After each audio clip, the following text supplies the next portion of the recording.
I was reborn on the day my daughter accidentally fell into the lake.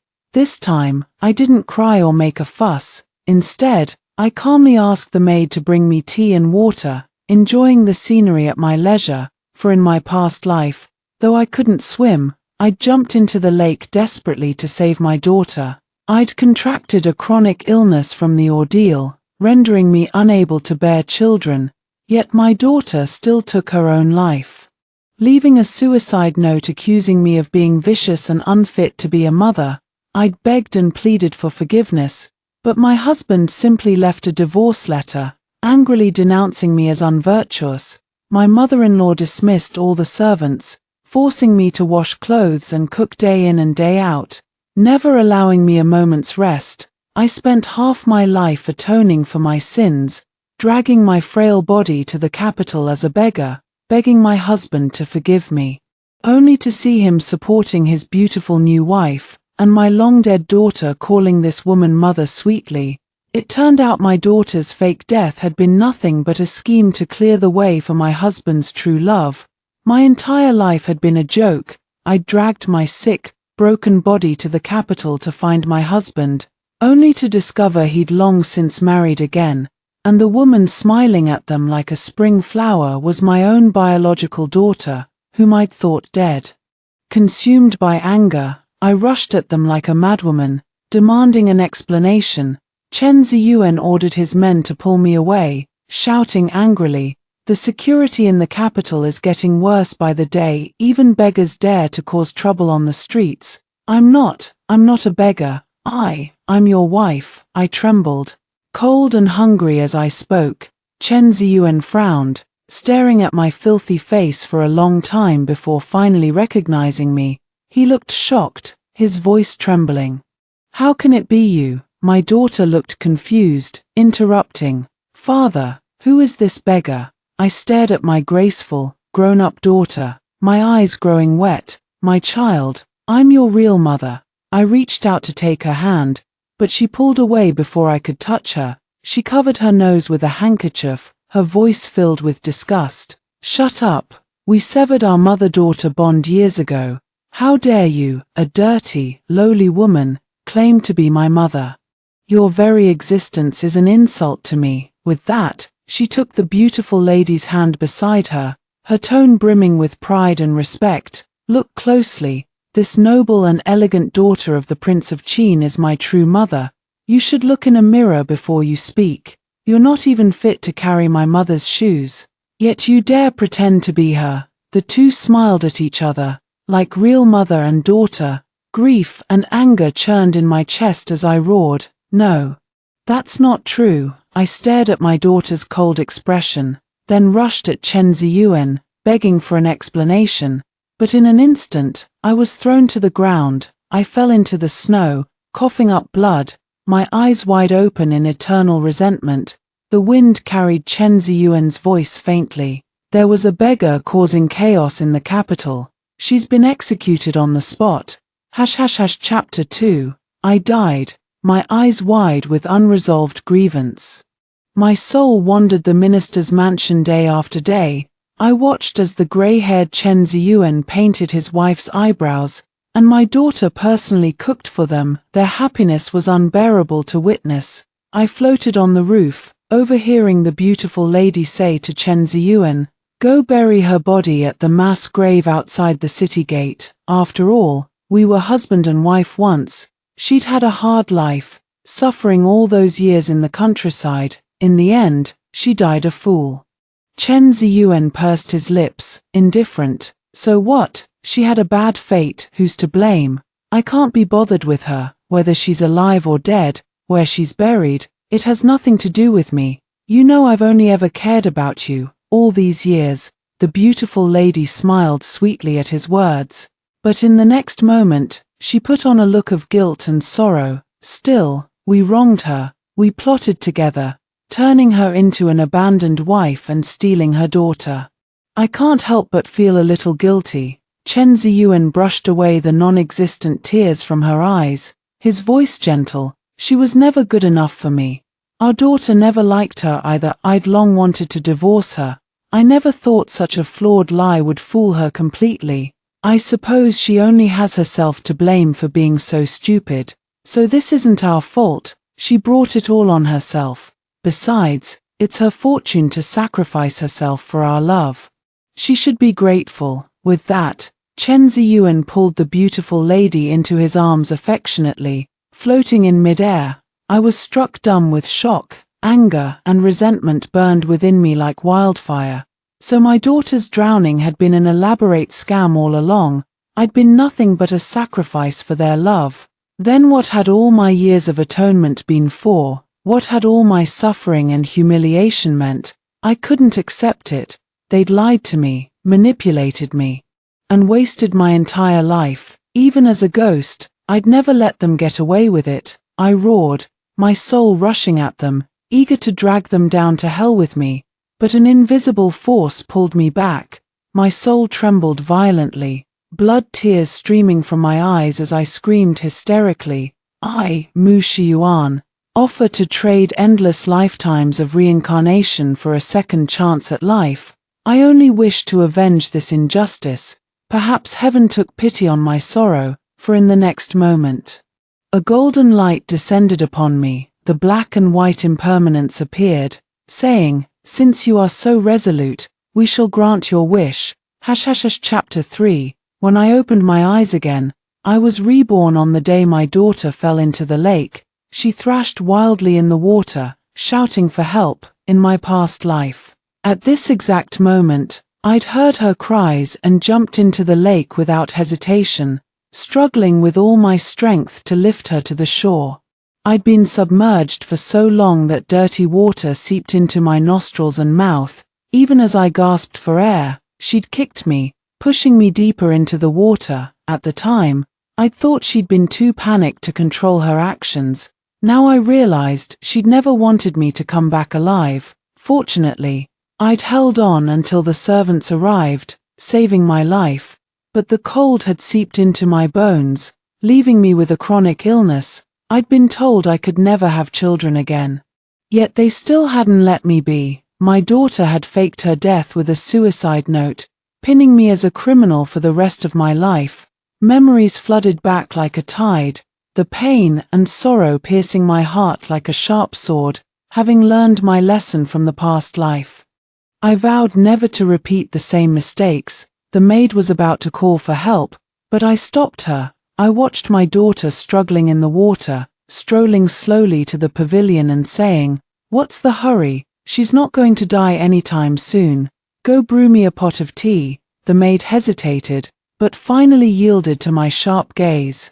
I sipped my tea leisurely, enjoying the view, and even threw fish food into the lake from time to time. Gradually, my daughter's cries for help grew weaker, as if she was about to sink. Just then, Chen Ziyuan rushed over, hurriedly ordering the servants to pull her out. Seeing my calm demeanor, his anger flared instantly. "You wicked woman, your own daughter fell into the lake and you didn't lift a finger. Are you even human?" My daughter was pulled out of the water. The moment she saw Chen Ziyuan, she began sobbing softly. She stared at me resentfully, crying as she said, "Father, Mother deliberately tried to kill me. She's a monster." Chen Ziyuan grew even angrier, grabbing me by the hair and shouting, "You evil woman, this is your own daughter. You're cruel-hearted, completely unfit to be a mother." I let out a cold laugh. "So I tried to kill her, so I'm unfit to be a mother. What are you going to do about it? I'd rather this ungrateful wretch drown than raise a snake in my bosom." My daughter stared at me in disbelief, unable to fathom why the mother who'd once catered to her every whim had suddenly changed. She threatened to take her own life, sobbing and throwing a tantrum, pretending to hurl herself at a pillar to fulfill my wish. As she stumbled weakly toward it, she stole glances at me, watching for my reaction. Chen Ziyuan frantically pulled her back, comforting her softly. I sipped my tea, amused by the farce unfolding before me. Her cries grew louder, splitting my head amidst the chaos. I walked up to her, smiling as I held out a small knife. "Use this, it'll be quicker." My daughter froze, forgetting how to cry as she stared at the blade. Chen Ziyuan flew into a rage at my actions. You evil woman, have you lost your mind? I put on an innocent look, speaking as if it were the most natural thing in the world. She wants to die, doesn't she? I'm just helping her. Enraged beyond words, Chen Ziyuan ordered the servants to bind me. Musha. Neglecting the life of your legitimate daughter and refusing to save her, drag her to the ancestral hall and punish her with family law. The burly servants swarmed around me, dragging me away. In the ancestral hall, I was flogged 50 times. With the first strike, I let out a low groan, remembering how Chen Ziyuan had endured 100 lashes to marry me, smiling and saying it was worth it. With the second, my clothes tore, and memories flooded back. My daughter, tiny and innocent, vowing to love me forever. With the third, I spat up blood. They stopped only when I could no longer speak. Kneel here and reflect on your crimes before the ancestors. Chen Ziyuan snapped. I lay on the ground, covered in blood and bruises, tears streaming down my face as an involuntary laugh escaped me. Crimes? What crimes had I committed? Loving my husband wholeheartedly was a crime. Cherishing my daughter like a treasure was a crime. Being filial to my in-laws and managing the household was a crime. I tore up the women's virtue scrolls in the hall. Damn the nonsense about obeying one's husband and clinging to humility. From that day on, I would live only for myself. Early the next morning, I opened my eyes to find my parents-in-law and Chen Ziyuan seated on the main platform of the ancestral hall, with the clan elders lined up below. The scene was like a formal court trial. What was coming had finally arrived.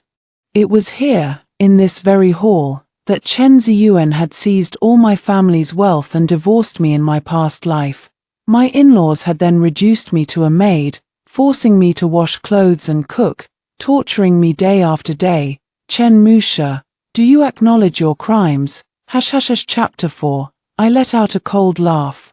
I'm foolish. I suppose I truly don't know what crimes you're referring to. The clan elders, infuriated by my arrogance, shouted, refusing to save your own daughter, defying your husband, and showing no remorse. How is that not a crime? Everyone knows I can't swim, I retorted. Jumping into the lake would have only cost me my life for nothing. Should I have died so your precious granddaughter could live?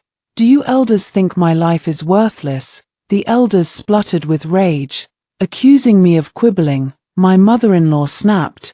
Such a cruel woman has no place in the Chen family. Divorce her at once. She glared at me defiantly.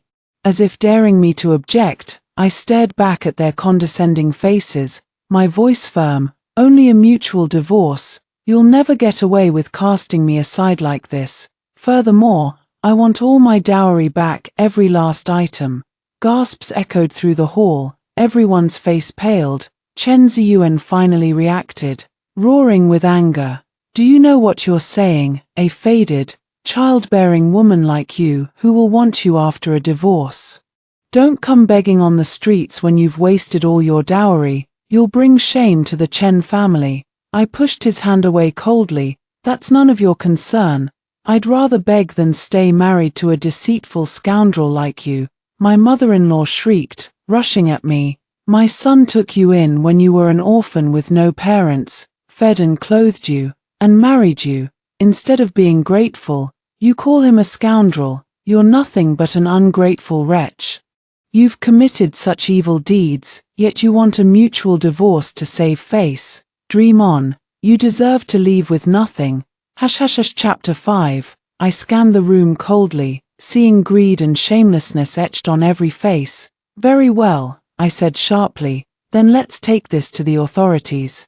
Let the magistrates decide what becomes of my dowry. While we're at it, they can investigate exactly what happened the day my daughter fell into the lake. At my words, my in-laws and Chen Ziyuan turned pale, their faces filled with guilt. How did you know? My mother-in-law began, but Chen Ziyuan cut her off, pulling her back. He studied me silently for a long moment before sighing. Shusha, must you take it this far? Do you care nothing for our years of marriage? His words only fueled my anger. Chen Ziyuan and I had been married for 7 years. We'd had our tender moments, but he'd betrayed me for wealth and status, throwing me into hell. Recalling all the suffering of my past life, I wanted nothing more than to tear him apart. I smashed the jade pendant he'd given me as an engagement gift, then pulled a small knife from behind my back and pressed it to his throat. "You black-hearted jackals," I snarled. "You coveted my family's fortune and lusted after a noble lady from a powerful clan. So you set this vicious trap for me. Did you really think I'd never find out? Mutual divorce. Return all my property to me, otherwise I'll kill Chen Ziyuan." My in-laws panicked, shouting, "No, calm down. If you kill our son, you'll never escape punishment." My eyes blazed with fury. I have nothing to lose. I'm alone in this world with no one to care about me. But can you bear to lose your son in your old age? I pressed the knife closer to Chen Ziyuan's throat. Blood gushed out instantly. My mother-in-law collapsed into hysterics. My father-in-law hastily drafted a mutual divorce agreement, ordering someone to fetch my dowry list, land deeds, and property titles. I counted every item carefully, verifying the amounts. My ancestors had been wealthy merchants in Jiangnan. My father had passed the imperial examinations and become a high-ranking official. We'd had both money and power. As I looked over the lengthy dowry list, I felt a bitter ache.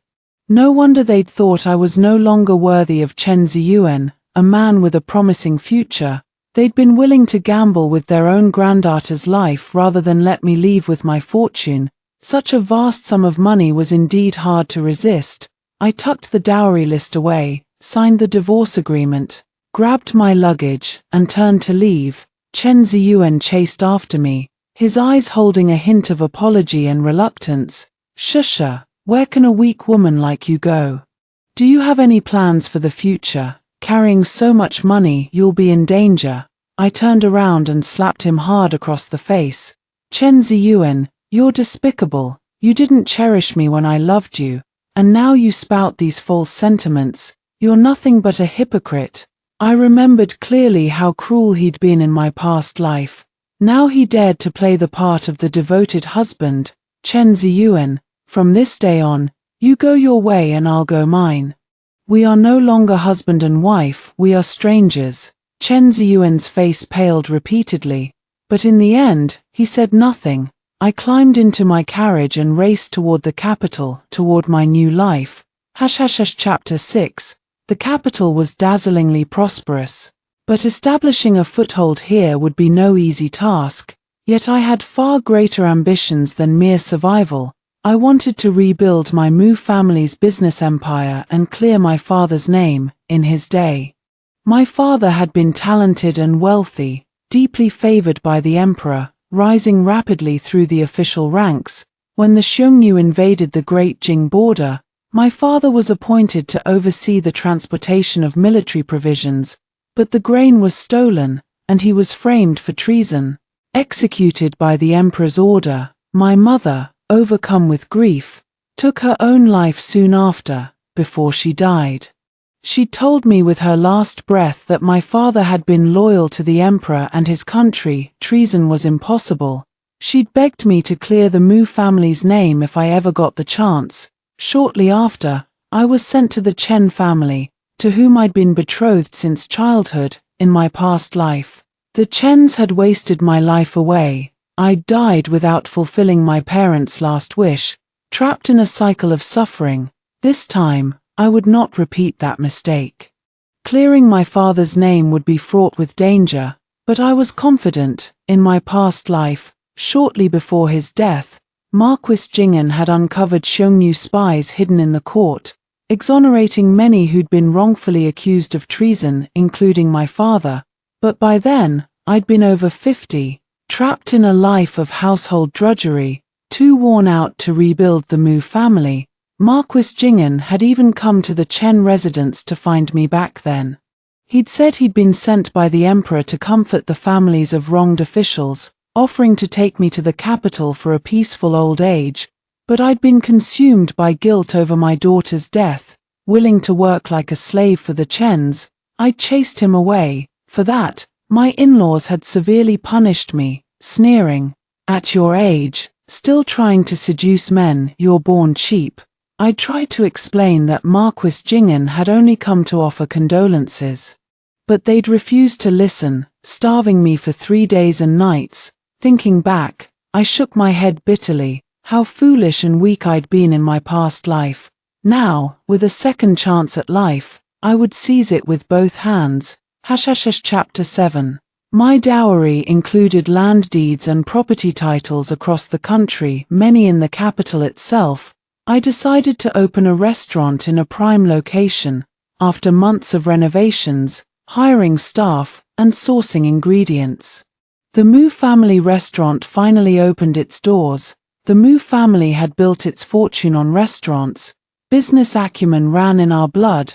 Though I'd never formally trained as a merchant, I'd absorbed enough over the years to hold my own. Within a month, the Mu family restaurant had become the talk of the capital, known for its unique charm and delicious food. One day, I was in the back room calculating the restaurant's earnings when a blooded man in black burst in.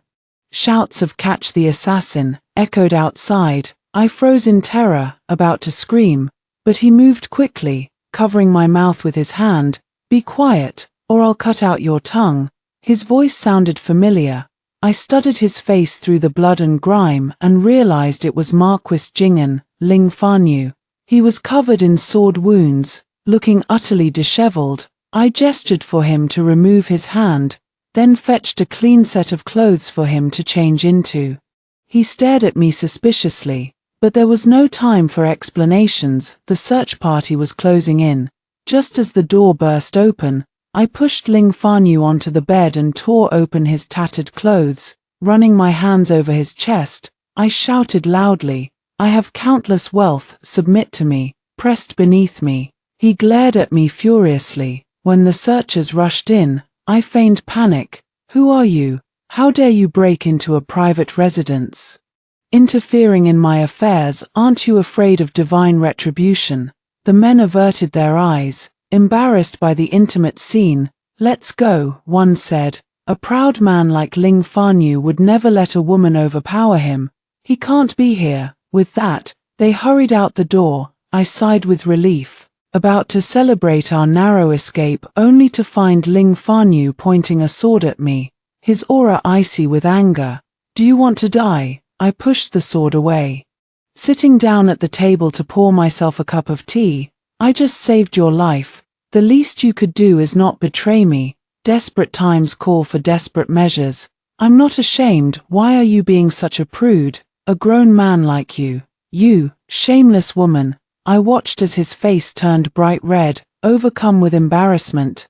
Teasing him, I said, "Marquis, could it be that you're blushing?" At my words, his face turned even redder, almost purple with rage. "Nonsense." After a long moment, he calmed down, staring at me intently. "How did you know I'm Marquis Jingen? And why did you help me?" I knelt down immediately, pleading, "I am Mu Shisha, daughter of the late Minister of Rights, Mu Jiao. I beg you, Marquis, please clear my father's name and restore his innocence." Ling Fanyu's expression softened, a look of sympathy crossing his face. He helped me to my feet, his voice anxious. "Clearing old cases is easier said than done. In my past life, I spent a lifetime investigating." My eyes widened in shock. Cutting him off, I grabbed his arm. "Marquis, are you also reborn?" Ling Fanyu stared at me, equally stunned. "Also, you mean you've been reborn too?" I nodded frantically. Looking at him with sincere eyes, I said, "In my past life, thanks to you, the Mu family's name was finally cleared. I also want to thank you for going out of your way to save me from my suffering. I was too foolish to accept your kindness back then. Now I've woken up. I beg you, Marquis, help me overturn my father's case soon, so I can have the chance to rebuild the Mu family." Ling Fanyu looked at me for a long time before finally saying, "I will do my best. To tell you the truth, the reason I'm in such a state today is because I'm investigating this old case." Failing to clear the Mu family's name sooner was one of my greatest regrets in my past life. I wanted to ask more, but Ling Fanyu didn't elaborate, so I held my tongue. My injuries can't be discovered by anyone. I'm afraid I'll have to take refuge here for a while. Eager to see my father's name cleared and grateful for everything he'd done, I readily agreed. Rest easy here. I'll hire the best doctors to treat your wounds and make sure you change your dressings on time until you're fully recovered. In the days that followed, Ling Fanyu recuperated in my restaurant while continuing to investigate the old case secretly. I'd known my father had been framed by Xiongnu spies, but I'd never realized how dangerous the investigation would be. Ling Fanyu told me the spy had risen to a high-ranking official position, deeply trusted by the emperor. The emperor hated those accused of treason with a passion, refusing to hear any pleas for leniency. Ling Fanyu had no choice but to investigate in secret. I'd asked him once, why would a nobleman like him, living a life of luxury and power, risk his life to clear the names of wrongfully accused traitors?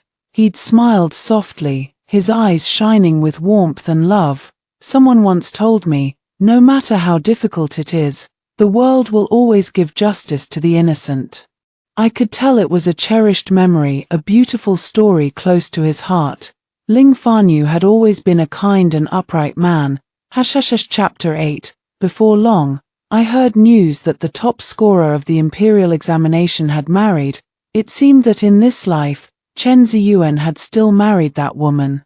I'd wanted to go our separate ways and live in peace, but some people just couldn't resist stirring up trouble. Instead of hiring a chef for his wedding feast, Chen Ziyuan had deliberately booked tables at my restaurant. He arrived triumphantly, holding his new wife's hand, with my daughter by his side. Shusha, look at you now running around in public every day. Where's the dignity of a proper lady? If you just bow your head, admit your mistakes, and kneel to beg for forgiveness. Jiaoyi is a noble lady from a prestigious family. She won't hold it against you, naturally. She'll allow you to be my concubine. My daughter looked at me with contempt. Father and mother are giving you a way out, why won't you take it? You embarrass me every day. Just thinking that I share your blood makes me sick. Lin Jiaoyi listened to their insults, covering her mouth with a handkerchief and smiling silently. I picked up my teacup and hurled it at the hypocritical family. Bah! You bunch of heartless scoundrels. I'm living well now, I don't need your fake concern. Allow me to be a concubine. Only a naive girl would fall for the Chen family's den of wolves. Who do you think would want to step foot in there again?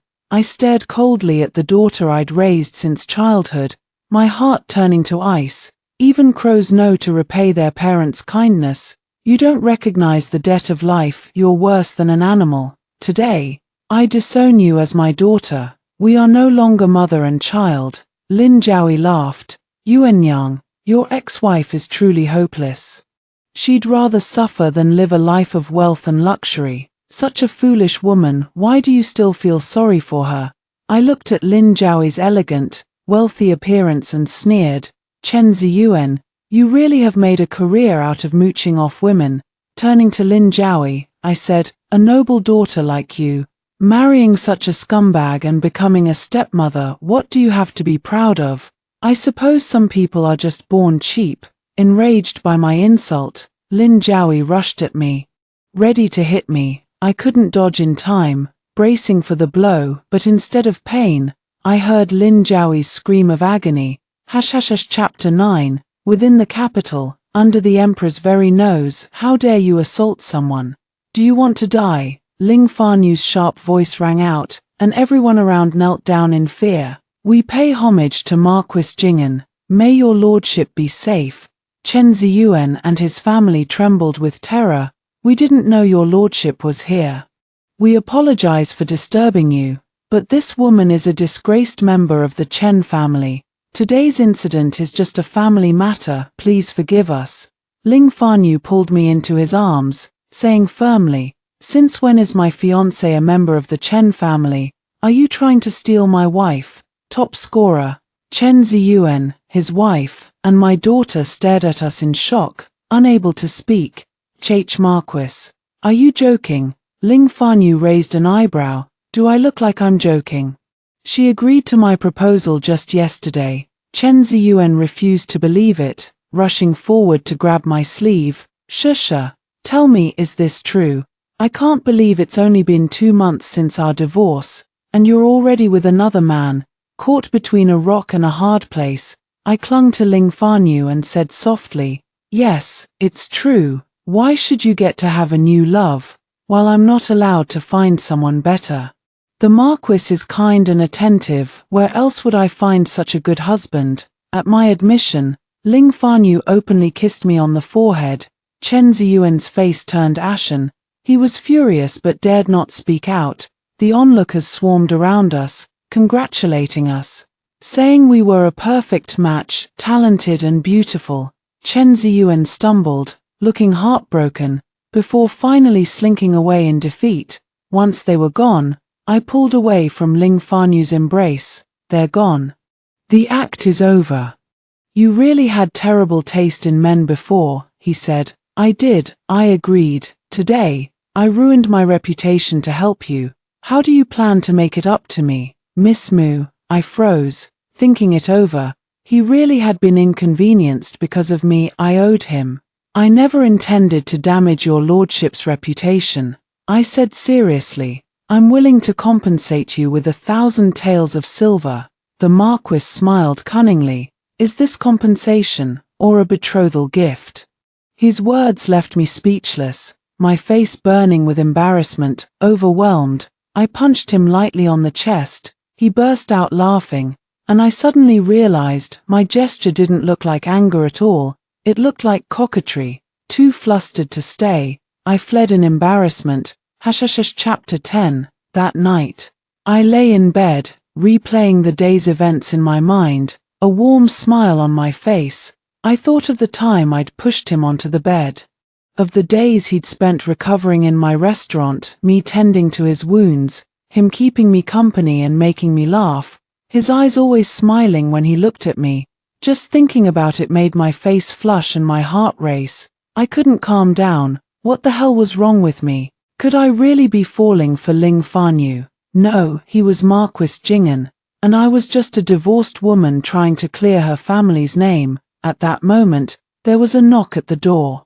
I opened it to find Ling Fanyu standing outside. He looked at me gently. The stars are beautiful tonight. Let's go for a walk in the courtyard. I have something to discuss with you.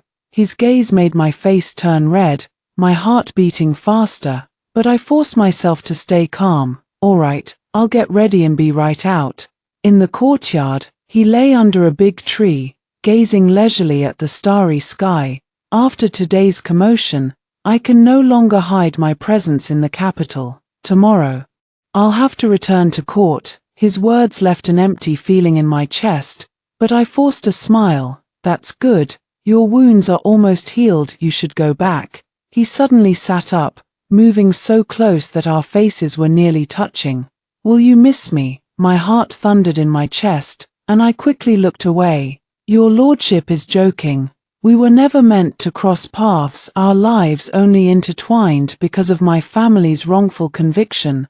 Once my father's name is cleared, I hope we can each live in peace. Ling Fanyu looked at my timid expression and muttered softly, ingrate. Then he grew serious. These past few days, I've collected enough evidence. Tomorrow morning, I'll present it to the emperor and clear all these wrongful convictions.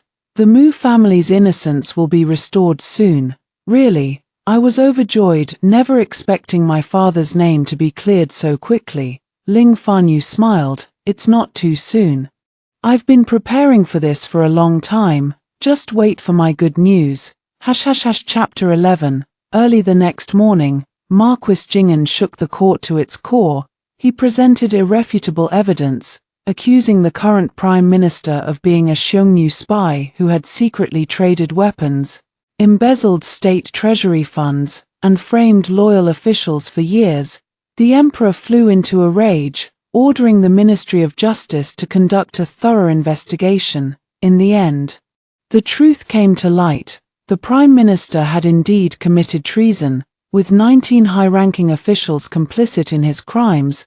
They had leaked military secrets, stolen from the national treasury, and framed innocent loyalists. Their atrocities were countless. At long last, my family's wrongful conviction was overturned. The Emperor returned the Mu family mansion to me and bestowed countless gold, silver, and jewels as compensation. My parents' spirits in heaven could finally rest in peace. With my family's name cleared, I threw myself into expanding my business, opening several more restaurants and cloth shops in quick succession. Now, when people in the capital thought of fine dining or exquisite fabrics, the first name that came to mind was the Mu family. I was busy, and Ling Fanyu seemed even busier. We hadn't seen each other since that night in the courtyard. I heard he'd been occupied with investigating the truth, rooting out remaining spies, and helping the Emperor stabilize the court, leaving him with no time for rest. I didn't pretend to understand the complexities of court politics. I knew I missed him, but I was also afraid to see him. What I didn't expect was that before I could meet Ling Fanyu again, I'd run into Chen Ziyuan first. When I saw him, he was begging with our daughter at the city wall, filthy and disheveled. Chen Ziyuan's new wife's family had been lackeys of the Prime Minister, complicit in his crimes for years. Enraged, the Emperor had ordered the execution of everyone associated with the Prime Minister. Lin Jiaoi had not escaped punishment, but Chen Ziyuan, having only recently married and being a newly crowned top scorer, had narrowly avoided death. However, the Emperor still resented him, stripping him of his official title and expelling him from the palace. Chen Ziyuan had never saved any money. He'd relied on my family's wealth first, then the Lin family's. Within days, he'd run out of food and been reduced to begging. When he saw me, he looked embarrassed, hesitating to speak, but our daughter ran toward me, grabbing the hem of my dress and weeping, "Mother, it was all my fault. Please forgive me. I'll be an obedient, filial daughter from now on." I stared at her. Memories of the daughter who'd abandoned me like trash in my past life flooding back. My heart hardened. We severed our mother-daughter bond long ago. We have nothing to do with each other. Chen Ziyuan looked at me sorrowfully. "Shusha, can you really be so cruel? We're family." I glared at him with contempt. "We were family, but have you forgotten how you treated me all these years?" Chen Ziyuan fell silent. After a long while, his eyes red with tears, he said, "Shusha, I loved you. I was just blinded by wealth and status, which made me do so many terrible things. I'm sorry for what I did, but after all our years together, I refuse to believe you can let go so easily. Give me one more chance. Let's be a family again. I'll make up for all the wrongs I've done to you." I pushed his hand away from my sleeve. "It's too late. There's no future for us." Rejected.